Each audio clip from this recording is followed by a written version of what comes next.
আমাদের একটা খুবই মর্মান্তিক একটা দুঃখজনক একটা ঘটনা ঘটে গেল আমাদের পূর্ব পিলা ক্যাডিসি ভিলেজের অন্তর্গত, যে আমাদের কক্সারুম মানে দুর্গাপ্রসাদ পাড়া যে আছে একটা পাড়াতে, ওই পাড়ার একজন একটা মানে সম্ভাবনাময় একজন মানে প্রতিভা আমরা হারিয়ে ফেললাম অকালে। একটা 16 বছরের মেয়ে, একটা 15 বছরের মেয়ে, একটা 15 বছরের মেয়ে তার নিজের বিয়ে নিজে আটকিয়ে সে একটা দৃষ্টান্ত স্থাপন করেছিল অন্য মানে তার সমসাময়িক বা তার থেকে ছোট যারা ছিল তাদের কাছে। সে বীরাঙ্গনার মতো নিজের বিয়ে নিজে আটকিয়ে সে একটা দৃষ্টান্ত স্থাপন করেছিল, যার ফলশ্রুতিতে আমরা জোলাবাড়ি সিডিপিও অফিস থেকে আমরা এই যে বীরাঙ্গনা মেয়েটিকে আমরা আমাদের অফিসে নিয়ে আমরা ছোট্ট একটা অনুষ্ঠানের মাধ্যমে আমরা তাকে সংবর্ধনা জ্ঞাপন করেছিলাম। এই সংবর্ধনা জ্ঞাপন করার পর আমরা একটা আশাবাদী ছিলাম যে মেয়েটা আরও সমাজের অন্য 10 জন আরও বীরাঙ্গনা সৃষ্টি করতে সে একটা প্রভূত একটা ভূমিকা রাখবে। কিন্তু মানে মর্মান্তিক দুঃখজনক হলেও এটা সত্যি, আমরা সেই বীরাঙ্গনা মেয়েকেই আজকে আমরা হারিয়ে ফেললাম অকালে। যে মেয়েটার নাকি ভবিষ্যতে আরও অনেক কিছু পাওনা ছিল, অনেক উজ্জ্বল ভবিষ্যৎ ছিল। যে মেয়ে পড়াশোনা করবে বলে একটা 14 বছরের মেয়ে সে নিজের বিয়ে আটকিয়ে ফেলতে পারে, সেই মেয়ে একটা সহজ সরল মেয়ে না, তার ভিতরে অনেক একটা উজ্জ্বল ভবিষ্যৎ ছিল।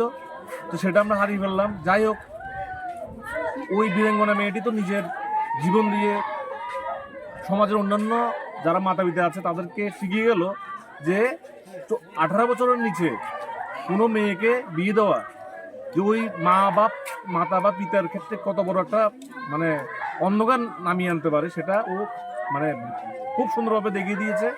আমি আশা করব ও যেখানেই থাকুক তার আত্মার সদ্গতি যাতে হয়। এবং আমরা জোলাইবাড়ি নিবিড় শিশু উন্নয়ন প্রকল্পের আধিকারিক থেকে শুরু করে আমরা যারা স্টাফরা আছি আমরা ছুটে এসেছি, আমরা ওই পরিবারের সাথে আমরা সহমর্মিতা জ্ঞাপন করছি, কিন্তু কিচ্ছু করার নেই। মানে আমাদের সবার একটা আজকে কিন্তু একটা শুভ দিন ছিল, ক্রিসমাস। এই ক্রিসমাসে আমরা সকালবেলা উঠে এমন একটা মর্মান্তিক একটা ঘটনা আমরা শুনবো, আমাদের এটা একেবারেই কাম্য ছিল না। তো যাই হোক, কিছু করার নেই। তো আর কি বলবো, বীরাঙ্গনা মেয়েটি যাতে যেখানেই থাকে মানে সে যাতে শান্তিতে থাকে, সেটাই আমাদের এটাই কামনা। আপনি ওই ঘটনাটা কোথা থেকে শুনছেন? হ্যাঁ, কোথা থেকে শুনছে ঘটনাটা? আমি ঘটনা শুনেছি ধরুন আজকে কত 1 ঘন্টা 1.5 ঘন্টা আগে।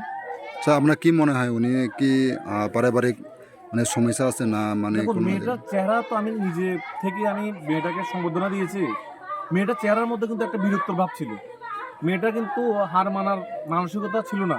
একটা হার মানানোর মানসিকতা যদি থাকতো, মেয়েটা 14 বছর বয়সী একটা মেয়ে, সে বিয়ের দিন দৌড়িয়ে এসে স্কুলে গিয়ে উঠতো না যে আমি বিয়ে করবো না, আমি পড়াশোনা করবো।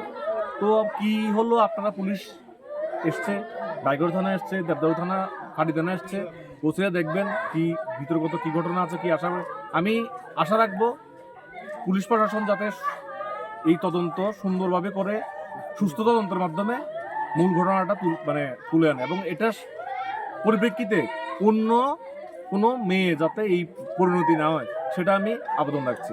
আপনারা কোন অফিস থেকে? আমি জোলাইবাড়ি সিডিপিও অফিস, আমি সেক্টর সুপারভাইজার, আমার নাম বাপন কর। ধন্যবাদ।